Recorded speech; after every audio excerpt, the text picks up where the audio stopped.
Hello everyone, welcome back to Z Talks with your host, Saria Musgrove, where I talk about books, movies, and TV shows that relate to history and classic literature. Now today I will be diving into the book side of the podcast, and just know that this book is a little bit different than the books I have reviewed on the podcast before, mainly because it doesn't only talk about history, it also talks about the present as well as the future. So this book talks about a live issue.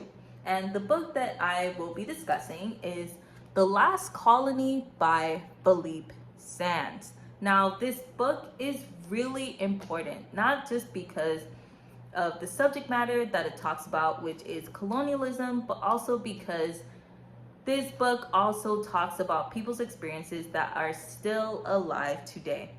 So because of that, I took a little bit more care into doing the episode today, because this book, as it talks about in the subtitle, talks about justice. So yeah, I wanted to do this book and the people that this book talks about justice. So without further ado, let's get into it.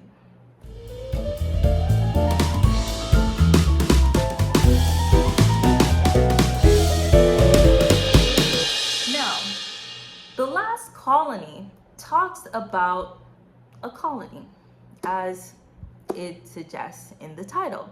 And the colony is the Chagos Islands. Now, before we really get into the book and why the Chagos is a colony, we should first and foremost establish where the Chagos is. Now, just know I'm not a geography girl, so I'm not going to be doing no long latitudes and longitudes, but the Chagos Islands is northeast of Mauritius and it is in the Indian Ocean. That should give you some idea of where it is. And there's a little graphic so you can get a better idea. Now, the Chagos Islands is or was a part of Mauritius. Now, Mauritius was oversaw by the UK. So Mauritius and the Chagos were one. Chagos was the archipelago of Mauritius. Mauritius owned by the UK. So by default, both of them were owned by the UK. Now, we start our time period in the 1960s. The 1960s is a really charged time. I've done a lot of episodes in the past on the 1960s, mainly in the States, but we are taking a broader look at the 1960s globally. Now, globally in the 1960s, we have the non-aligned movement, which is really, really strong at this time. And the whole purpose of the non-aligned movement is to really focus on states that are trying to gain independence at this time from their colonizers, UK and US on this side, and to really, stand up against colonialism and to create solidarity amongst these states that are seeking self-determination. And also on the topic of self-determination, this is also the time for that. So in the 1960s, you also have the UN General Assembly passing a resolution called Resolution 1514, where they reaffirmed the right, or not reaffirmed, but actually affirmed the right of people to self-determine, which basically means you can rule over yourself. And this is a big deal for not only the non-aligned movement, but for just countries in general that want to become independent. And one of these countries, you guessed it, is Mauritius. So in the 1960s, Mauritius is really pushing to become independent from the UK. But no surprise, the UK is not too fond of the idea of Mauritius becoming independent. And it has less to do with them losing their colonies and more to do with a military base. Now, their ally at this time, the US, is looking at the Chagos Islands, which is a part of Mauritius at this time, as a strategic place for them to have a military base. Now, If you also know anything about the 1960s, you will also know that this is the time of the Cold War. And the war is really cold. Okay? The war is really cold. Soviet Union has been up to some stuff, and the US is on edge. And they are trying to find strategic geopolitical places where they can put a military base in order to quickly react to anything that the USSR might try, so that they can, be on guard. And they scan the map and they land on the Chagos, which is smack dab in the Indian Ocean, strategically placed. And they're like, this is the place. This is the place where we want to have a military base. So in 1964, they approached the UK. Not for the first time, they kind of like skirted around the issue, but they formally approached the UK in 1964, and they're like, hey, we know that you own the Chagos, and we're looking at an island in the Chagos called Diego Garcia, where we want to put a military base. Now, Diego Garcia is literally the largest island in the Chagos archipelago, so they chose a good one. And they're asking the UK, is it possible for you to, deport all of the people on Diego Garcia so that we can kind of, use this island as military base? And the UK is like, let me think on that. And the UK is thinking on that because they also benefit from having the US have a military base, because, at this time, the US and the UK are like this. They're strategic alliances, and they have a lot of military sharing going on at this time. So US military base, good for them. A lot of military secrets shared between them. And US military base, basically also kind of UK military base, because they own the island. So UK is like, this would be good for us. So let us think on if that's possible. And while they're thinking, it rolls into 1965, and the US is like, whilst you were thinking on that, we had another idea. We don't only want you to deport people from Diego Garcia, which is the biggest island in the Chagos, but we actually want you to deport people from all of the Chagos Islands in the archipelago, just for good measure. We just want all of it. We just can't take any risks. And the UK is like, that's actually a great idea. That's actually a really great idea, but we don't know how we can pull that off. We're not sure how we can pull that off because, as I stated, this is a time where people have the legal backing to be independent. We talked about the UN, we talked about the non-aligned movement. So people aren't just gonna let the UK do this and let it fly. And they could face a lot of backlash from the UN, which they are a part of, which will look really bad for them. So they're like, we do want to deport these people, but we need to think of a way. And they're like, bingo. They're like, we can deport these people, and we can acquire the entirety of the Chagos Islands and separate it completely from Mauritius if we ask Mauritius, can we take the Chagos? So now we can just, do whatever we want with the people and the islands, because we don't have to be accountable to Mauritius. So they utilize their meeting with Mauritius in 1965. So they have a meeting with Mauritius in 1965 where Mauritius leaders, the premier and some of his aides, come to London to discuss independence. They go there to try to push for Mauritius to become free of the UK. And the UK is like, this is an opportune time for us to bring up the fact that we really, really want the Chagos to be separated from you guys. They've obviously kind of skirted around the issue with Mauritius before, but this is the time where they really strong-arm them, and they're like, we want the Chagos, and we know you guys want independence, so really think about that. If you want independence that bad, do you want independence that bad? And if you do want independence that bad, do you really want to keep on to the Chagos? Because, that could be the block between you getting independence and you not getting independence. So they basically use the threat of them not getting independence in order to get Mauritius to agree to releasing the Chagos from Mauritius and letting it be a direct dependent of the UK. Crazy. Literally crazy.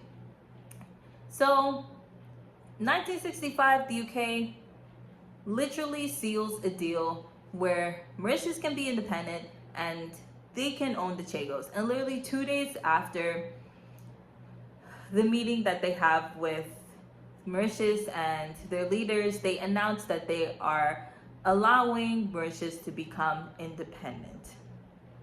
And from that point on, they start to slowly deport people from the Chagos Islands in phases. Literally every so often, from every, a couple islands, over time, they forcibly deport people off the Chagos Islands. And they make it a rule in 1971 that when you leave the Chagos, there's no coming back.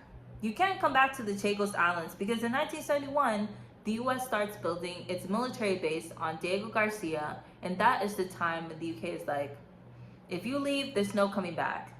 And they do their final round of deportation in 1973. And that is where we come to the central character, Liseby Elysé. She is the center of this book. Now, when I say the center, I mean that she is a case study for the shared experience that a lot of Chagosians experienced in being forcibly deported from their home. Now, Liseby Elysé lived in the Chagos Islands all her life. She grew up in the Chagos Islands. That is her home. And in 1973, she was deported from the Chagos in the dead of the night. The dead of the night, and she was only allowed to take one trunk of things with her. No more than that. So she had to pack up her life and leave the Chagos, her home, and take on a perilous journey under horrible conditions across the sea to Mauritius over a time period of 4 days. Now, this 4 days, in the book, they describe that it was really bad conditions. At the time that Liseby Elysé was deported, she was pregnant with her first child, and shortly after reaching Mauritius, the child was lost. And she attributes the loss of her child to just the overall trauma that she experienced through being deported, through the stress, like that's not good for pregnancy. And that's what she attributes the loss of her child to. And it doesn't get better for her from there. Her life, that is also detailed in the book, provides a look into how the people who were deported from the Chagos had to live life after they left. So she left the Chagos and reached Mauritius after 4 days, and she arrived in Mauritius with no money and no place to stay. So she had to struggle. Granted, the Mauritius government did provide her with a place to stay after some time, but the place that she had to stay was not good conditions either. There were 4 people to a room. So as she grew her family, they were more cramped in this space. And she literally describes that she was a domestic worker. She was struggling to find work. Her husband also. The living conditions were not great. They lived in poverty. It was not a good life for them. And she much preferred her life on the Chagos, which was her home, and which was the place where she knew how to live in peace and comfort. And her story is kind of not symbolized, but kind of used as a case study in the case against the UK in order to push them to let Chagosians resettle on the Chagos. So that makes us come to, sorry, I'm looking at my Lilo and Stitch notepad. That makes us come to 2019. Now, in 2019, the Mauritius government employs the writer of this book. Well, not in 2019. He was employed beforehand, but his skills were utilized in 2019. Forgive me. But the writer of this book, Philippe Sands, he is an international lawyer, and he is the writer of this book. So this book is not only based off of the life of Liseby Elysé, but it's also based off of his personal account and his personal experience of being an international lawyer and fighting for the case of the Chagos Islands to be reunited with Mauritius so that the Chagosians can return to their homeland. And in 2019, he pushes for, well, not pushes, but he fights a case for Mauritius, for Mauritius, and also for the Chagos people against the UK, so that they can get their, so that they can get reunited. And the results of this case are, as you would expect, the ICJ confirms that the Chagos Islands was illegally detached from Mauritius. The detachment was illegal. Nothing was legal about that. Okay? And they passed the ruling down to the UN General Assembly, and they also, reaffirmed that, but also passed a resolution which pushes for the Chagos people to be resettled on the Chagos. Now we have those two things in 2019. The ruling from the ICJ and also the resolution from the UN in 2019. Now, this is where we come to the part where I say it is a live issue, because 2019, as you can hear, is really close. We only in 2025, guys. 2019 is a couple years right back. And if you thought that the UK was like, you know what,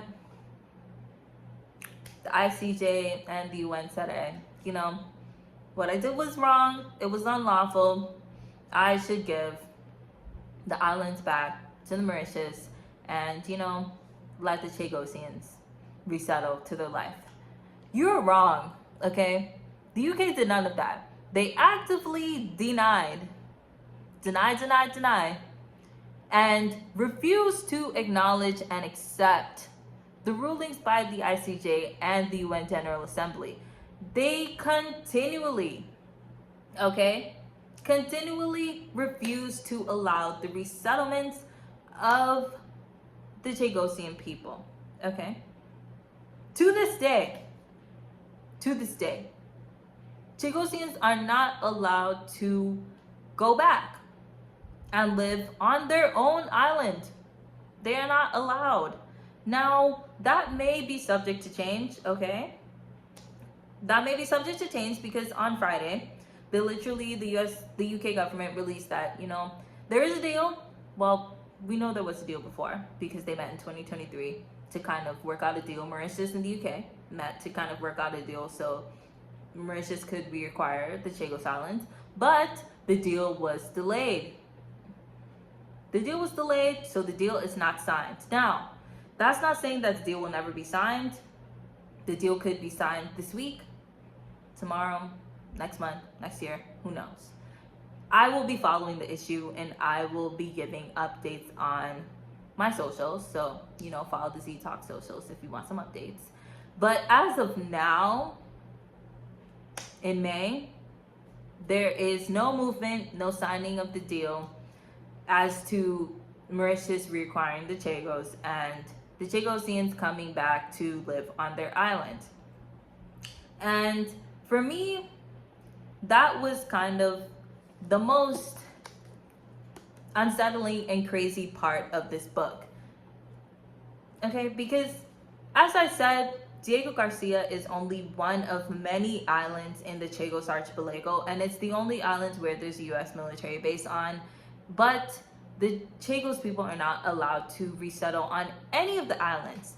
And one really crazy part of this book, as it retells the account of Liseby Elysé and everything up from the 1960s up until now, is that during that time period from the 1960s until now, the UK thought the solution to not letting people resettle on their island was to let them have heritage visits. Now, you're kind of wondering, what are heritage visits? Now, in No, 2006. In 2006, the UK was like, okay, you guys can't go back, so we'll do the next best thing. We'll let you visit. They let the Chagosian people visit their own island that they were deported from for a period of like 1 to 2 weeks. They were like, you can have a couple days to visit the Chagos, but don't stay too long, because you can't stay here. You can visit for a couple days. You can do a little fishing, clean up the graves of your loved ones, put some little flowers down. You can visit your homes that we deported you from, but don't stay in those homes. Don't stay in those homes now, because you're not allowed to stay here. And for me, reading this book, that was the biggest slap in the face. I was like, it would have been better if you didn't even let them visit at all, because you let them visit and you're like, don't get too comfortable. Just know we're watching you. They literally watched them the entire time. They're like, we're watching you because we can't let any of you stay here. That literally, I was like, y'all doing the most. The literal mostest. Okay? That was the part of the book that shocked me the most. And aside from that, there are literally so much other parts of this book that is detailed through the account of Liseby Elysé and how she was deported and how she literally fought over the years in order to just get to the ICJ in order to see some type of justice for her people. Like, the story is kind of harrowing. It's dark because there still isn't any real form of justice. And it not only details her personal account, but it also details the legal side of it. Now, that brings me to the style of this book. This style, whilst it focuses on the personal account of Liseby Elysé, the style of this book is very legal heavy. It focuses on the ICJ as well as other international courts that look at the case of the Chagos, and it also focuses on the UN and how it functions, the General Assembly, and how it passes resolutions that affect the fate of the Chagos, and also pass resolutions that also affect the resolutions that are passed in the future as in the time period of this book, that affects the fate of the Chagos as well. So it's a lot of legal work, a lot of legality that you go through in this book in order to really understand the Chagos and their plight, because that is something that I was new to when reading this book. It's the legal lens. I've never really read a book before from a legal lens. I've looked at like political or historical or cultural, feminist, but the legal lens was different for me. And I found it crazy because, I don't know, it just gave colonialism a whole different angle, because it's like it was legal. They did something so abhorrent. They did something so awful to these people. They literally deported them without even giving them a chance to even say, hey, this is our home. They deported them forcibly. And the only way that they could get their right to resettle in their own home was to go through a legal process. And even after winning the legal battle, their plight was ignored because the UK refused to acknowledge or accept the rulings. And for me, that was mind-boggling, literally mind-boggling. So the legal lens in this book is done really well because it helps you to understand a different aspect of colonialism, but it also, it just gives you some more general knowledge. I didn't know as much about the UN or how the international courts worked until I read this book. But also, don't be daunted by that fact, because the writer is really good. He breaks down the legality of everything really, in layman's terms, so anybody could understand what's going on here. He lays it out really simply, so you don't have to jump through too much mental hoops in order to understand what's going on, which I kind of liked. But he also does a good balance of, legal jargon simplified, but also focusing on the real heart of the matter, which is the Chagosian people and their right to return. So there's a good balance of this, and I would say the writing style is honestly really, really good. 5 out of 5 for me. And that comes to the rating of the book. For me, I would have to rate this book 5 out of 5 stars. I honestly don't see that I can rate it anything else. The writing style is amazing. You learn something from the legal side of it. You get to touch into the personal story of the people that went through this experience, and you also learn something, and you also tap into an issue that is not really highlighted in the media. And I don't know, it's just, this book is profound, and it's not long. It's actually not long. It's under 300 pages, so you can literally go through it and be like, it's actually under 200 pages. I just checked. It's under 200 pages. So you can read this book in like a week, even faster if you're a fast reader, and really, absorb something new. And this for me was a new experience, and I highly recommend everyone, literally everyone, there's no age limit on reading this book, everyone, to just learn a bit about the book. Even if you read certain passages, there's excerpts, legal excerpts, there's literally quotations from people, legal documents, quotations from publications. So it's the level of research that Mr. Sands had to do to write this book is incredible, and I feel like everyone should read it in order to just get an insight into this issue and what is happening, because this issue is not only an issue with the Chagos. It's happened time and time again in history, but it's just one that is happening right now, and which could, be changed in the next couple days, depending on if pen touches paper from the UK. So I will keep you posted on the socials if anything changes with that. But yeah, that is all I have to say about The Last Colony today. As I said, 5 out of 5 stars. Literally no qualms with this book. I think this book is so important and that everyone should read it. So 5 out of 5 stars. And as I said, I will be keeping updates on socials, so make sure you follow me on socials. But if you don't want any updates from the Chagos for some reason, if it isn't your cup of tea, you can just listen to my previous episodes and learn about something different. Or if you don't want to listen to any of my previous episodes because you've listened to them all already, then you can wait 2 more weeks for another episode of Z Talks.